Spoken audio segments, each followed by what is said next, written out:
முன்னால் ஒரு பெரிய பிரபல பாடகர் வந்து பாடினார். அவர் பிரமாதமாக சங்கீத மழை பொழிஞ்சிட்டு அந்தன்னு போனார்.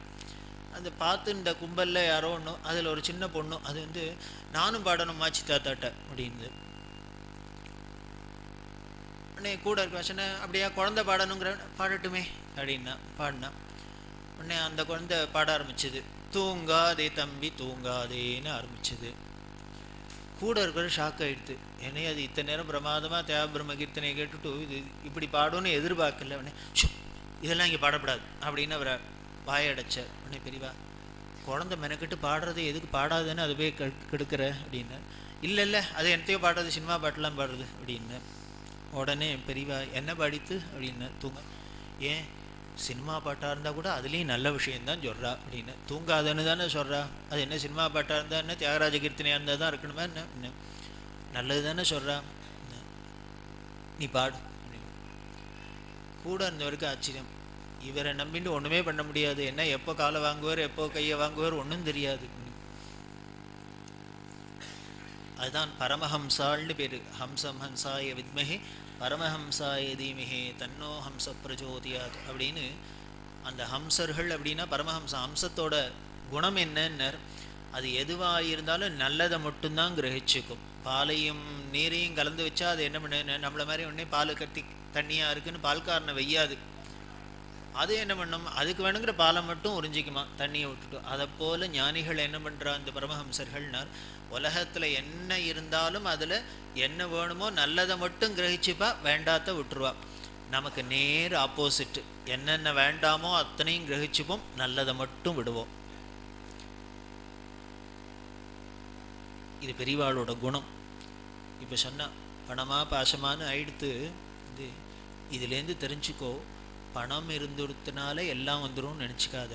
உனக்கு அது இல்லாதே அனுகிரகம் பண்ணியிருக்க.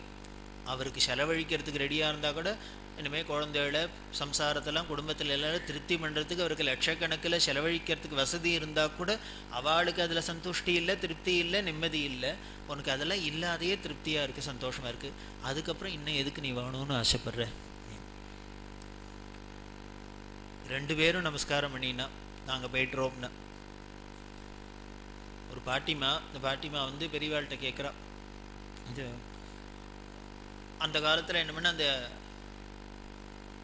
ஏஜ்டு பென்ஷன் அப்படின்னு ஒன்று ஆரம்பித்தா. இந்த வயசான வாழ்க்கெல்லாம் அனாதரவாக இருக்கிற வாழ்க்கெல்லாம் மாதம் ஏதோ 30-40ன்னு ஏதோ ஒரு பென்ஷன் அது கொடுக்குறதுக்கு இந்த பாட்டி வந்து கேட்டான். எனக்கு இந்த ஏஜ்டு பென்ஷனுக்கு கொஞ்சம் மடத்துலேருந்து பெரியவா சொல்லி ஏற்பாடு பண்ணணும்னார். இது பெரியவா எதுக்கு அது அப்படின்னார்.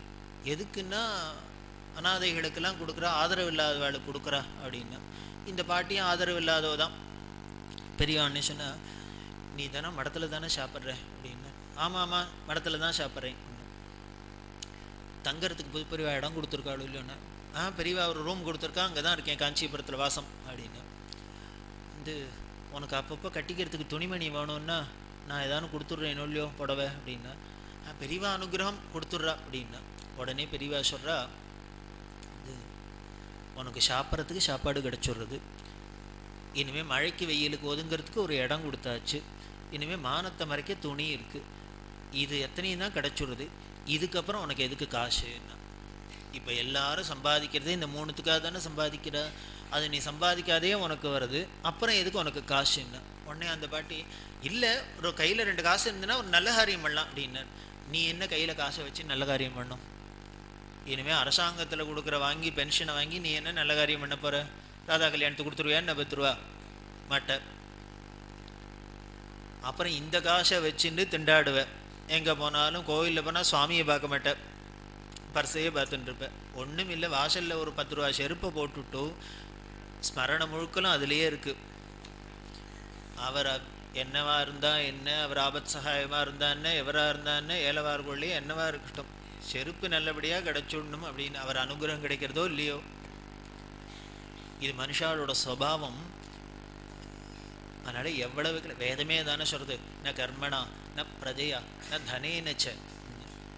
நீ பண்ணுற காரியங்கள்னாலேயோ இனிமேல் உங்ககிட்ட இருக்கிற ஐஸ்வர்யத்தினாலேயோ இனிமேல் உன்னோட பந்து மித்திராலாலேயோ ஒன்றும் இல்லைப்பா அப்படின்னார். இதனாலெல்லாம் நீ அடைஞ்சுட முடியாத ஆனந்தத்தை எதனால? தியாகேன ஏகேன அமிர்தத்வமானசு. தியாகேன அமிர்தத்வமான சொன்னால் போகிறாதோ, ஏகேன அமிர்தத்வானோ, தியாகம் ஒன்றுனாலேயே இதெல்லாம் சேர்த்துக்கிறதுனால நீ ஆனந்தத்தை அடைய முடியாது, இதெல்லாம் விடுறதுனால முடியும்னு வேதம் சொல்கிறது. உனக்கோ ஈஸ்வர அனுகிரகம் எல்லாம் விட்டு போயிடுத்து, அப்புறம் எதுக்கு நீ அனாவசியம் ரொம்ப விலை கொடுத்து வாங்குற, எதுக்கு உனக்கு பென்ஷன்? அந்த அம்மா உடனே அடுத்த சொன்ன, இல்லை ஏதோ அரசாங்கத்தில் கொடுக்குறது என்னாம அதை விடுவானேன்னா. இது சொன்னோன்னு கோவம் வந்துடுது. என்னது அரசாங்கத்தில் கொடுக்குறது விடுவானேயா? என்ன நீ என்ன கொடுத்தா வச்சிருக்காங்க அப்படின்னா, ஒன்று தெரிஞ்சுக்கோ, நீ அப்படி வாங்கினீன்னா அதர்மம் அப்படின்னா. அந்த பாட்டிக்கு தூக்கி ஏறி போட்டுது. என்னையே அது அரசாங்கத்தில் கொடுக்குற 30 ரூபா வேண்டாம், நான் அதர்மமா அப்படின்னு. பெரியவா சொல்கிறா, ஏன்னா அவள் இத்தனை பேருக்கு பென்ஷன் கொடுக்கலான்னு ஒரு அளவு வச்சுன்னு போட்டிருப்பா. 100 பேருக்கு கொடுக்கலாம் அப்படின்னா, இல்லாத 100 பேருக்கு இந்த சாப்பாட்டுக்கோ இருக்கிறதுக்கோ ஒன்றுமில்லாத ஆள் கொடுக்கணும் தான் அரசாங்கத்தில் ஒரு திட்டம் போடுறா, ஸ்கீம் போடுறா. அதை இருக்கிற நீ வாங்கினுட்டின்னா அப்போ இல்லாத ஒருத்தனுக்கு கொடுக்காத தானே இருக்கணும். ஸோ இல்லாத கிடைக்க வேண்டிய ஒருத்தனுக்கு கிடைக்காத தடுத்த பாவம் ஒன்று வந்து சேரும். பரவாயில்லையான்னு அந்த பாட்டிக்கு அழுக வந்துடுது. இனி இப்படி இல்லாமல் பாப்பாள் அவத்தர். இதுக்கு தான் ஆச்சாரியன் வேணுங்கிறது, இதுக்கு தான் குரு வேணுங்கிறது. நாம் உத்தரமாக இருந்தான்னா மனுஷாலாக இருந்தால் பார்க்க மாட்டோம். அது தர்ம பிரபுவாக இருக்க, தர்மோ விக்கிரகவான் ராமஹா, அது தர்ம பிரபுவாக இருக்கிறதுனால எந்த ஒரு சின்ன விஷயமா இருந்தாலும் பெரிய விஷயமா இருந்தாலும் இப்படி அடியிலேந்து பார்த்துன்னு போவார். அதனால் இப்போ உனக்கு கிடைச்சிடுத்துன்னா யாருக்கோ ஒருத்தர் கிடைக்காத இருக்கணும். அவள் நிஜமாவே ஜெனுயினா இல்லாதவாளாக இருந்தால் அவளுக்கு போக விடாத தடுத்த பாவம் ஒன்று வரும். இந்த பாட்டி அழுதா, முதல்ல இதை விடு அப்படின்னு. உனக்கு எல்லாம் கிடச்சின்னு இருக்கு, இதில் தானே குறை இருந்ததுன்னா சரிங்களாம்.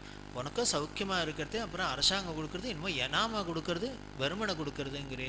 அவள் வெறுமனை கொடுக்கல, ஏதோ நல்ல எண்ணத்தில் யாருக்கோ இல்லாதவாளுக்கு ஒத்தாசை பண்ணணுன்னு தான் பண்ணுறான். அதனால் ஒன்றும் இப்படி எல்லாத்தையும் நாம் இருக்கிறவா நாமளே மேலே மேலே சேர்த்துண்டு இதை பண்ணினோம்னா இல்லாதவாளுக்கு தடுத்த தோஷம் வரும். இதைத்தான் சாஸ்திரம் அபரிக்கிரகம்னு சொல்கிறது. திருடுறது அப்படின்னா எங்கேயோ இருக்குது பொட்டியை திறந்து எடுத்தோம்னு தான் இல்லை. நமக்கு தேவைக்கு மேலே எது இருந்தாலும் திருட்டு தோஷம்னு அபரிக்கிரகம்னு சாஸ்திரம் சொல்லுது. நமக்கு இருக்க வேண்டிய 6 குணங்களில் முக்கியமானது இந்த அஹிம்சை அபரிக்கிரகம்லாம். அதனால் அனாவசியமாக ஆசைப்படாது.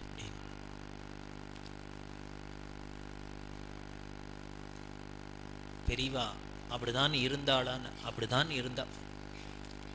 அவள் மட்டும் நினச்சிருந்தா என்னெல்லாமோ சாதிச்சிருக்கலாம், எத்தனை எல்லாமோ பண்ணிக்கலாம்.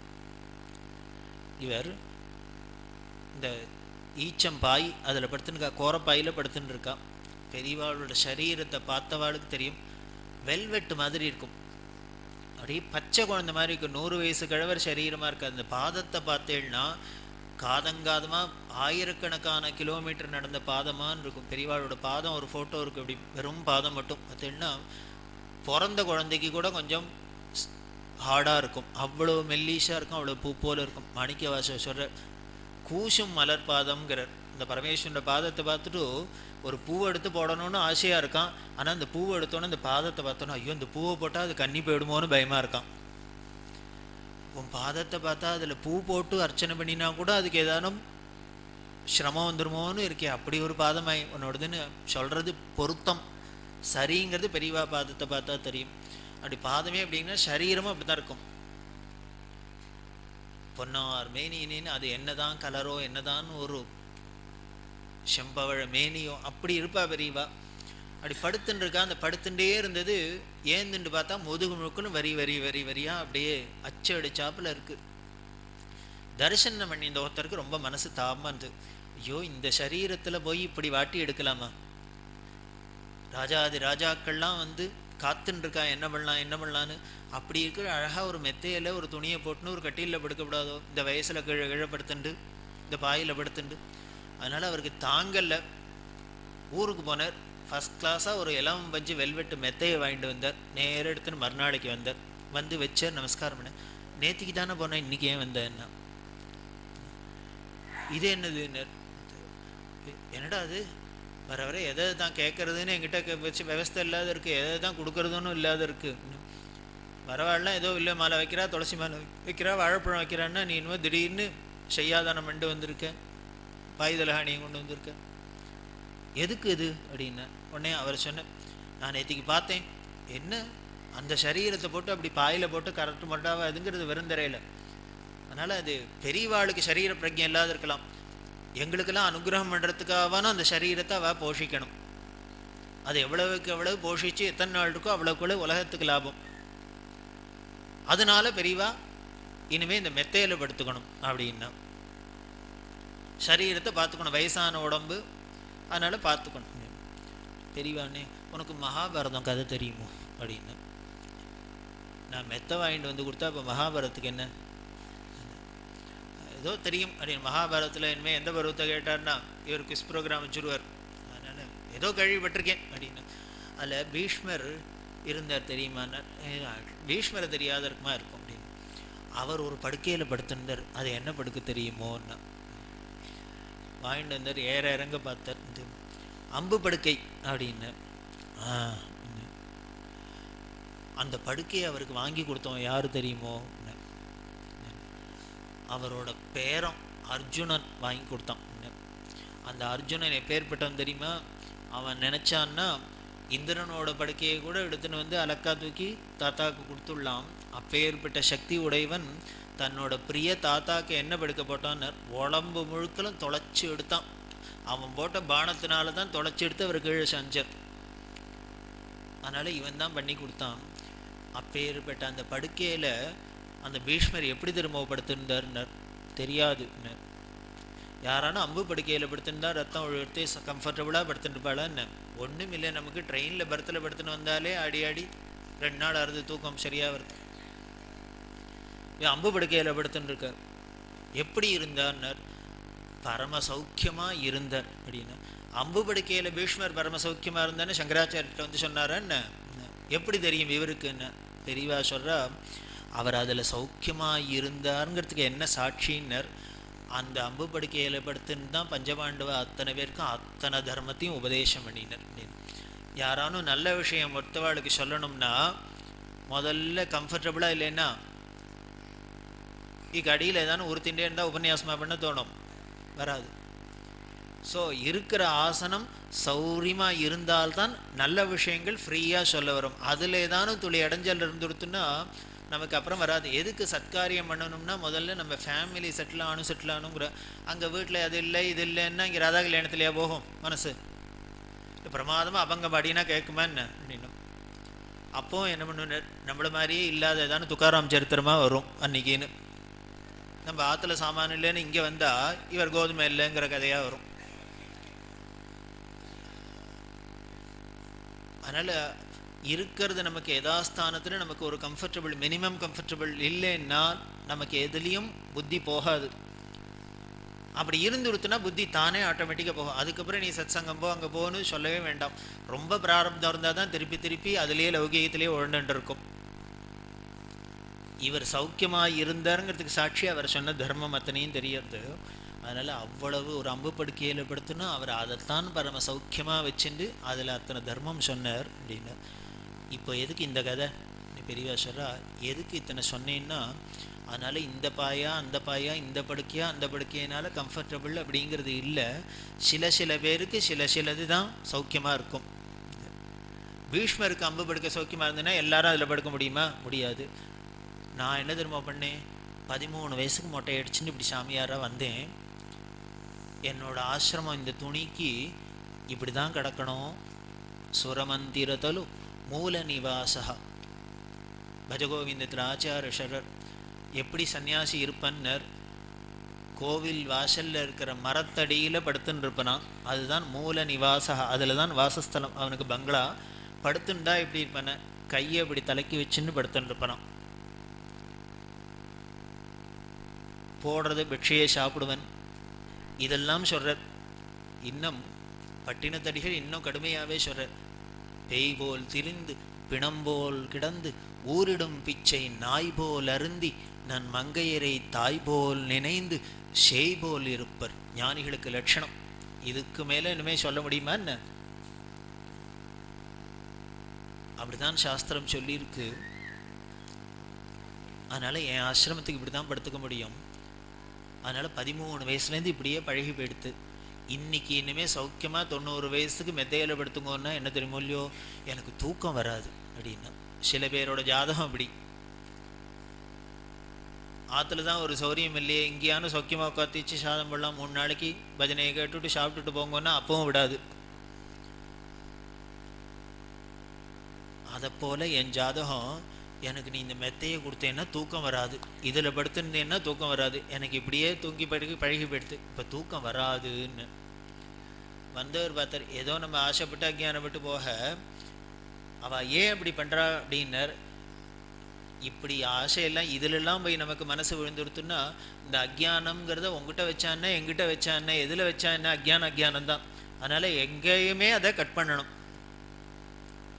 எடுத்துக்க மாட்டேன்னா. அதனால் எனக்கு இப்படியே தான்ப்பா பழகி போயிடுது, அதனால் எனக்கு இது வேண்டான்னு. அவர் என்ன திருப்பி தூக்கின்னு போகிறதா இங்கேருந்து திருப்பி. உடனே பெரியவாசரம், ஒன்று பண்ணு, நீ இதை இவ்வளோ படுத்துட்டா நன்னா தூக்கம் வரும்னு இல்லை. ஆமான்னு. அப்போ அதோ நிற்கிறார் பாரு, அவர்கிட்ட கொடு அப்படின்னு. யாரோ ஒருத்தர் தரிசனத்துக்கு வந்தார், ஒரு ஓரமாக நின்றுருக்கார். அவருக்கு பிரசாதம் மெத்த. அவர் பார்த்தார், ஐயோ நமக்கு எதுக்கு மெத்த பிரசாதம், இதை எப்படி தூக்கின்னு போகிறது முதல்ல ஆற்றுக்கு, ஏன் அவருக்கு கொடுக்க சொன்னால். பெரியவா சொல்கிறா, இவர்கிட்ட வாங்கிட்டு வந்துவிட்டேன், ஏன்னா அவர் தான் சித்தமனால வந்து அழுதார், தூக்கமே வரலன்னு, அதனால் அவருக்கு கொடுன்னா. அவர் எதுக்கு அழுதார்னர், அவர் யாரோ ஒருத்தர் தரிசனத்துக்கு வந்திருக்கார், அவர் ஏதோ வாங்க தெரியாத கடனை வாங்கி விட்டார், திருப்பி அடைக்க முடியல, அதுக்காக பெரியவாள்கிட்ட எனக்கு என்ன பண்ணுறதுன்னு தெரியல, இந்த கடன் தொல்லை தூக்கமே வரமாட்டேங்கிறது, பெரியவா அனுகிரகம் பண்ணோம்னர். இதை சொல்கிறா, அவர் தான் தூக்கமே வரலன்னு அழுதார், இந்த மெத்தையை கூட நன்னா தூக்கம் வரும்னா அவனானும் தூங்கட்டும். அதான் அவ. நாமளாக இருந்தால் என்ன பண்ணுவோம், நீ மெத்தை வாங்கிட்டு வந்துட்டு இன்னும் 4 பேர்கிட்ட சொல்லு, வரவாழலாம் இப்படியே வாங்கிட்டு வருவா. நிர்தாட்சிணியம். இனிமேல் பட்ட கட்ட அப்படின்னா பரமேஸ்வரன் ஸ்தான வேணமஹா அப்படின்னு. ஸ்தானு அப்படிங்கிறது, ஸ்தானுன்னா பட்டக்கட்டைன்னு வேற அர்த்தம். ஏன்னர், இந்த பச்சைக்கட்டையாக இருந்தால் கூட வெட்டி போட்டுருந்தோன்னா ஒரு மழை பெஞ்சு வெயில் அடிச்சுன்னா துளுத்துரும். இந்த பட்டு போன மரத்துக்கட்டையை போட்டேன்னா அது எத்தனை நாள் ஆனாலும் அப்படியே தான் கிடக்கும். அதை போல் பரமேஸ்வரன் இருக்கானா. இந்த உலகம் முழுக்கலும் அவனுக்கு தாசர்வாளை தான் சொல்கிறார். இவன் ஏன் இப்படி இருக்கான்னு, இவன் பேர் தாண்டா ஈஸ்வரன், இவன்கிட்ட ஒன்றும் கிடையாது. இவன் கட்டிக்கிறதுக்கு துணி கிடையாது, போட்டுக்கிறதுக்கு நகை கிடையாது, சாப்பிட்றதுக்கு நல்ல சாப்பாடு கிடையாது, ஒன்றும் கிடையாது. ஆனால் பேர் மட்டும் ஐஸ்வர்யம், அத்தனையும் உடையவன் ஈஸ்வரன் பேர் வச்சுருக்கான். ஏன்னர், எந்த அம்மாவானும் காத்தாலேருந்து சமைச்சிட்டு முதல்ல தான் உட்காந்து சாப்பிடுவளோ மாட்டான். இனிமேல் அத்தனை பேருக்கும் போட்டுட்டு மீந்தாக்க இருக்கிறத வழிச்சு போட்டுன்னு சாப்பிடுவோம். இதுதான் தாயாரோட குணமாக. அதனால் இந்த ஜெகன்மாதா வேற அம்மையே அப்பா ஒப்பிலா மணியே அப்படின்னு இவன் உலகம் முழுக்களும் ஜெகத பிதரவு வந்தே பார்வதி பரமேஸ்வரன் தாயுமானவனாக இருக்கிறதுனால இவன் என்ன பண்ணுறான்னு, அத்தனையும் சிருஷ்டி பண்ணி எல்லாரும் என்ஜாய் பண்ணுங்கோ, நீங்களே எடுத்துக்கோ அப்படின்னு, எனக்கு ஒன்றும் வேண்டாம். அதனால தான் தியாகராஜன்னு பேர் அவனுக்கு. நாமளாக இருந்தால் பண்ணுமா, எல்லாத்தையும் நம்மளோட தான் நமக்குன்னு தான் வச்சுப்பான். அவன் தன்னோடதையும் அடுத்த வாழ்க்குன்னு வச்சுக்கான். தாசர்வாள் சொல்கிறார், இப்படி ஒருத்தன் பண்ணியிருக்கான், இதை வச்சுன்னு கூட பொழைச்சிக்க தெரியலையே உங்களுக்கெல்லாம்னு பரியாசம் பண்ணுறார். அதுக்கு வழி சொல்லித்தரார், பொழைக்கிறதுக்கு வழி சொல்கிறேன் பண்ணுங்கோங்கிறார். கரைய நீரனு கரைக்க சொல்லி வரத படத வரந்தி காணீரோ. இவர் என்ன பண்ணார், குளத்தில் இருக்கிற தண்ணியை எடுத்து குளத்திலேயே விட்டுட்டு இவர் மட்டும் வரத வாங்கிட்டு போயிட்டாராம். ஏன்னர், சந்தியாவந்தனம் பண்ணினர், பெரிய அனுஷ்டாதா அப்படின்னு. அந்த தண்ணியை எடுத்து அங்கேயே விட்டதுக்கு இவருக்கு பலன் கிடைச்சுடுறது. எப்படி குளத்து தண்ணியை எடுத்து அந்த ஏரி தண்ணி எடுத்து ஏரியிலேயே விட்டு வரத படதவர் அந்திக்கான இவர் அனுஷ்டானம் பண்ணான்னு வரத்தை வாங்கிட்டு போகிறாளோ, அதை போல நீங்கள்லாம் என்ன பண்ணுங்கோ, ஹரிய கருணதொடாத பாக்யவ ஹரி சமர்ப்பணமாடி பதிக்கிறோம், பொழைச்சி போங்கோ அப்படிங்கிற. அவனோட கிருபையினால் வந்தது இத்தனையும். இத்தனை பூ இருக்குது, இத்தனை பழம் இருக்குது, இத்தனை காய் இருக்குது, இத்தனை சாமான்கள் இருக்குது. ஏன் இந்த சரீரமே எதனால் இருக்குது? இது அத்தனையும் அவனோடது. ஹரிய கருணதொடாத பாக்யவ, அவன் கொடுத்த பாக்கியம், அவன் சிருஷ்டி பண்ணினது. அப்படி அவன் சிருஷ்டி பண்ணினது அவனுக்கே கொடுத்து எல்லாரும் பொழைச்சி போங்கோங்கிற. நீ லட்சார்ச்சனை பண்ணினேன்னா பூவை நீனா சிருஷ்டி பண்ண, உன்னோட பூவா அவனோட பூ, அவங்க அல்ல போகிற. ஆனால் உனக்கு மட்டும் லட்சார்ச்சனை பண்ணினர் இவர் அப்படின்னு இவருக்கு வரணும். அவருக்கு நைவேத்தியம் பண்ற அப்படின்னா பழம் நீ தானே சிருஷ்டி பண்ணியா, அவர் சிருஷ்டி பண்ணினா பூமி, அவர் சிருஷ்டி பண்ண பழம், அதை அவருக்கு நைவேத்தியம் மட்டும் நீனே சாப்பிட்டுட்டு ஆனா நைவேத்தியம் பண்ணாருங்கிற பலனை மட்டும் அடைஞ்சுன்னு போற. இப்படி பொழைக்கிற வழியை பாருங்கோயா அப்படின்னு தாசர்வாள் எப்போ சொல்லித்தர, சரளி வருஷம் ஆரம்பிக்கிறதையே நமக்கு நம் முன்னோர்கள்லாம் செட் பண்ணிட்டா. அப்படிதான் இருக்கணும். இந்த ராதா கல்யாணம் நடக்கிறது அப்படின்னா, இப்போ ரொம்ப கிருஷ்ணர் சோத்து போய் உட்கார்ந்தாரான்னு ரொம்ப நாள் ஆச்சு ராதா கல்யாணம் பண்ணிட்டு நம்மளை ஒருத்தரும் கவனிக்கவே மாட்டேங்கிறா.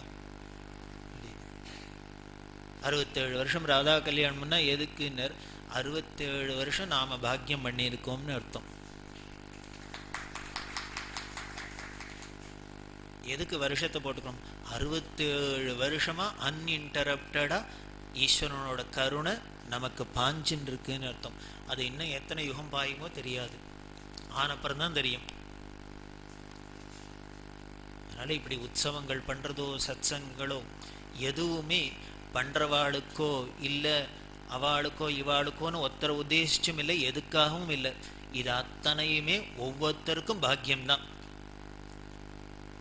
நாம் அவரை கொண்டாடினத்தினால அவருக்கு ஒன்றும் பெரிய கிரெடிட் கிடையாது, இல்லை நாம் ஒன்றுமே கண்டுக்காத இருந்ததுனால அவருக்கு ஒரு குறவும் கிடையாது. அவரை கொண்டாடினோம்னா நாம் பெருமை அடையிறோம், அவரை கொண்டாடலைன்னா நாம் சிரமத்தை அடையிறோம், தாழ்மை அடையிறோம். அப்படி ஒரு சத்சங்கம் அப்படிங்கிறதே இதுதான். இந்த சத்சங்கத்தோட பெருமையே இதை கூட்டுறவாளுக்கோ இல்லை நடத்துகிறவாளுக்காகவோ இல்லை, எல்லாரும் இதில் சத்திரம் அப்படின்னு ஒரு யாகம், நமது தேசத்தில் யாகங்களில் சத்திர யாகம் அப்படின்னு பேர். இந்த சத்திரம்ங்கிறது நாம் சாப்பிட்டு வர இடத்துக்கு பேர் வச்சுருக்கோம், சத்திரத்தில் போய் சாப்பிட்டு வருது அப்படின்னு. இது எதுக்கான இந்த யாகத்தை வச்சு தான் அதுக்கு பேரே வந்தது. இந்த சத்திர யாகத்தில் மட்டும், மற்ற யாகங்கள்லாம் யாகத்துக்கு எஜமானன்னு ஒருத்தன், அவர் தீட்சை பண்ணிட்டு அவ பத்தினியோட இருந்து எல்லாம் பண்ணிப்பா சங்கல்பம் உண்டு. இந்த சத்திர யாகத்தில் மட்டும் யாரெல்லாம் போய் பார்ட்டிசிபேட் பண்ணிக்கிறாளோ அத்தனை பேருக்குமே எஜமானர்கள். பெரிய இதை விட கம்யூனிசம் சொல்ல முடியுமா, சோசியலிசம் சொல்ல முடியுமான்னு? அதை போலதான் இங்கேயும் இது சத்திரம் மாதிரி தான், எல்லாருக்கும் இதுல பங்கு உண்டு, எல்லாரும் அவசியம் நடக்கணும். இப்படி நடக்கிறதையே என்ன பண்ணோம்னர், சரி இங்கே சாப்பிட்டுட்டு பேசாத போகக்கூடாது, அடுத்த வருஷம் என்ன பண்ண போறேன்னு கேட்கணும். இதை விட ஏதானும் பிரமாதமாக பண்ணணும், இதை விட பெருசாக பண்ணணும் அப்படின்னு நமக்கு அந்த இந்த பிரசாதம் உள்ளே போனது எதை தோணுன்னா அப்படி புத்தியில் நமக்கு ஒரு சத்புத்தி வரணும். இப்படி ஊருக்கு ஒரு பாலப்பெரிவாளோட பெரிய ஆசை. ஒரு நாளைக்கு பெரிய பாகவதர், உலகம் முழுக்களும் பஜனை பண்ணிட்டு இருக்கிறவர், அவர்கிட்ட பெரியவா சொன்னா, எங்கெல்லாமோ போய் பஜனை பண்றேளே, நமது தேசத்துல அதுவும் குறிப்பா தமிழ்நாட்டுல கிராமத்துக்கு கிராமம் கட்டாயம் இருக்கிற ஒண்ணு என்னென்ன, பஜனை மடம். எந்த கிராமத்துக்கு போங்கோ பாழடைஞ்சு இடிஞ்சு இடிஞ்சு ஒரு பஜனை மடம் இருக்கும். அந்த பஜனை மடத்தெல்லாம் ரிவைவ் பண்றதுக்கு பாருங்க ஒன்று, எல்லா பாகவதாலும் போகலாமே, ஒரு ஏகாதசிக்கு போய் ஒவ்வொரு கிராமத்துல பஜனை பண்றதுன்னு. அந்த இந்த பஜனையில மட்டும், இந்த நாம சங்கீர்த்தனத்துல இந்த பஜனை மடத்துல என்ன ஒரு சௌரியம் அப்படின்னர், மற்ற கோவிலா குளமா அதுவா இருந்தா இவா வரலாம் அவா வரப்பட ஏகப்பட்ட இனிமேல் சாஸ்திரம் ரெஸ்ட்ரிக்ஷன்லாம் வந்துடும். இது மட்டும் எல்லாரும் எவனா சேர்றாப்புல ஒரு இடமா இருக்கும். அதனாலதான் பெரியவா என்ன பண்ணா வார வழிபாட்டு சங்கம் அப்படின்னு ஒண்ணு ஆரம்பிச்சா.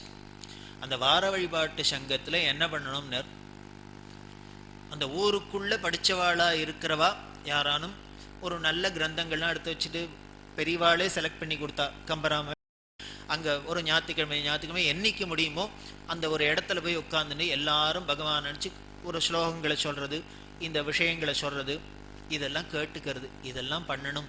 இப்படி பண்ண வழிபட வார வழிபாட்டு சங்கம் வரதுனால என்னென்ன, முதல்ல நமக்கு பக்தி வருது, ஸ்ரத்த வருது, இதுக்கு மேலே நமக்குள்ள ஒரு ஒத்துமை வருது, சௌஜன்யம் வருது. இதை பண்ணணும்னு சொன்னா, இதைத்தான் பாலப்பெரிவாளும் சொன்னா, அதுக்கு முக்கியமான இடம் பஜனை மடம். அது ஒரு பொது இடமா இருக்கு.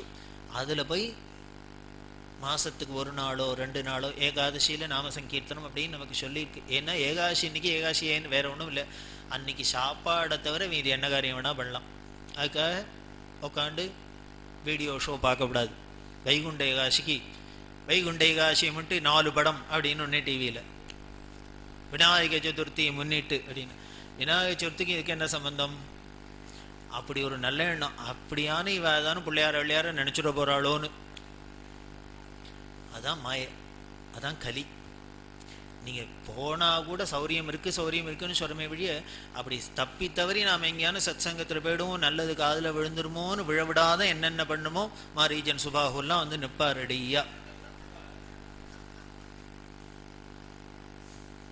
அதையும் மீறி நமக்கு கிடைக்கிறதுன்னா இதுக்கு மேலேயா ஈஸ்வர அனுகிரகம் நமக்கு இருக்குது, குரு கிருப்பை இருக்குங்கிறதுக்கு கேரண்டி வேணும். அப்படி நமக்கு கிடைச்சிருக்கு.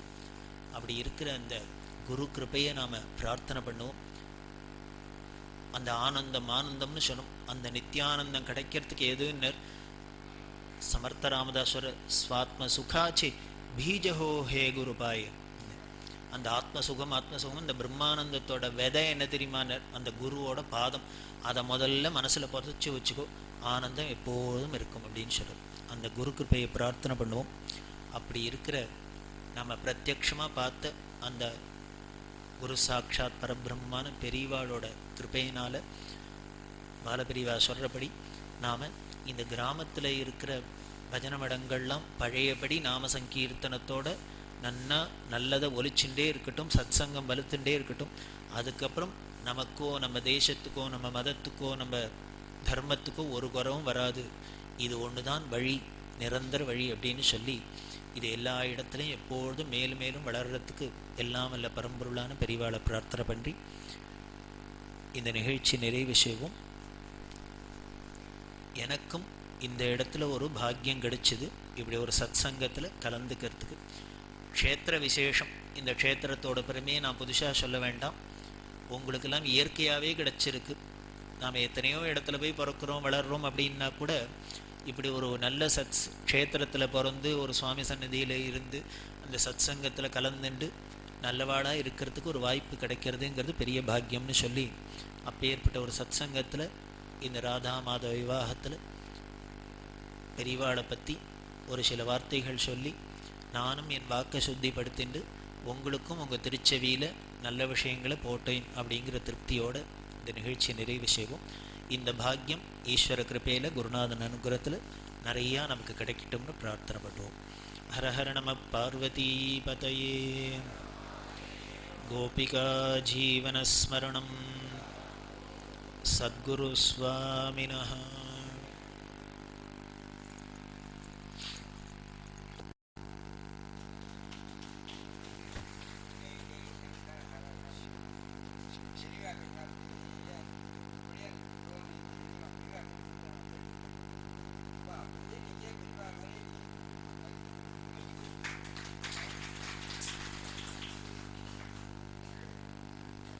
இன்றைக்கி கணேசன் மாமா வந்து மகாபிரிவாலை பற்றி பேசினது ரொம்ப பரம பாக்கியம். ஜன்மாந்த சுக்ருதம் நம்ம பண்ணியிருக்கிறதுனால தான் பெரிய மகான்களுடைய பேச்சை கேட்கறதுக்கு நமக்கு ஒரு பாக்கியம் கிடச்சிது. அதுவும் ஆலங்குடியில் குருஸ்தலத்தில். அதாவது அடுத்த வருஷம் 68வது வருஷம் அடி எடுத்து வைக்கும்போது 68 பீடாதிபதியாக இருந்தது மகாபிரிவா. ஒரு பெரிய பாக்கியம் நமக்கு. அதாவது மாமாவுக்கு வந்து மகாபரிவாலை பற்றி ஒரு தோடைமங்கலம்லாம் போட்டு பண்ணியிருக்கா. மாமாவுக்கு வந்து சம்பிரதாயத்து பஜனையிலையும் ரொம்ப பிரியம் உண்டு, அதில் பண்ணியிருக்கா. மகாபரிவாளோட எக்ஸ்பீரியன்ஸை பற்றி ஒத்த 2 பேர்கிட்ட இல்லை, பல பேர்கிட்ட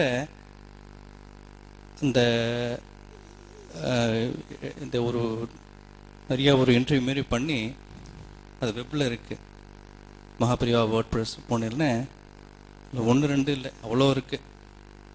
அது தெய்வத்தின் குரலை பற்றி காலம்பரை எழுந்த மாமாவை பற்றி தான். அது இங்கே இந்தியாவில் இருக்கிற ஆளுக்கு பெரிய பாக்கியம் பண்ணியிருக்கா, பார்க்குறதுக்கு ஒரு பாக்கியம் இருக்குது.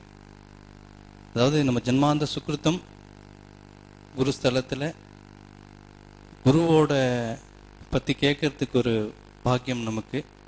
திருப்பி எல்லாரோட சார்பியாக மாமாவுக்கு நமஸ்காரத்தை தெரிவிக்கிறோம்.